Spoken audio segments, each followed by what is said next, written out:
ولا تقربوا مال الیتیم الا باللتی ہی احسن، اور یتیم کے مال کے قریب بھی نہ پھٹکو۔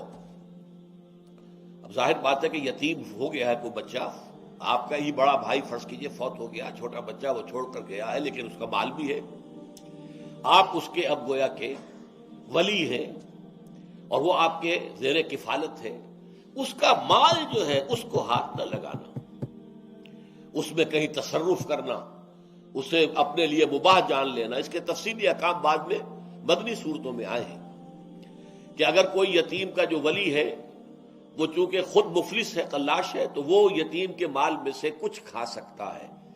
کیونکہ وہ اس کی حفاظت کر رہا ہے، دیکھ بھال کر رہا ہے، اس کے مال کی جو ہے حفاظت کر رہا ہے، تو اس کے سلسلے میں کچھ کھا لینا وہ اس میں جائز ہے۔ لیکن اگر وہ خود غنی ہے تو ایک پیسہ بھی اس سے نہ لیا جائے، اس کا مال علیحدہ رکھا جائے،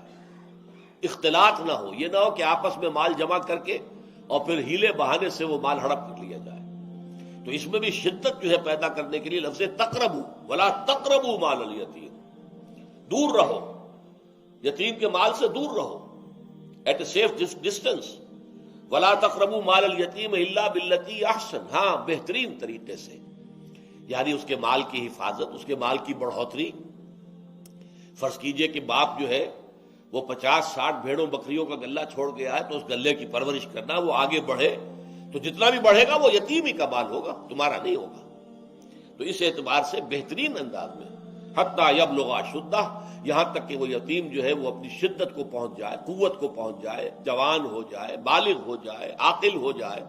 اس کا مطلب کیا؟ پھر اس کے بعد اس کے تفصیلی احکام پھر مدنی صورتوں میں آئے ہیں، سورہ نساء میں آئے ہیں۔ پھر یہ ہے کہ اس کا مال اس کے حوالے کر دو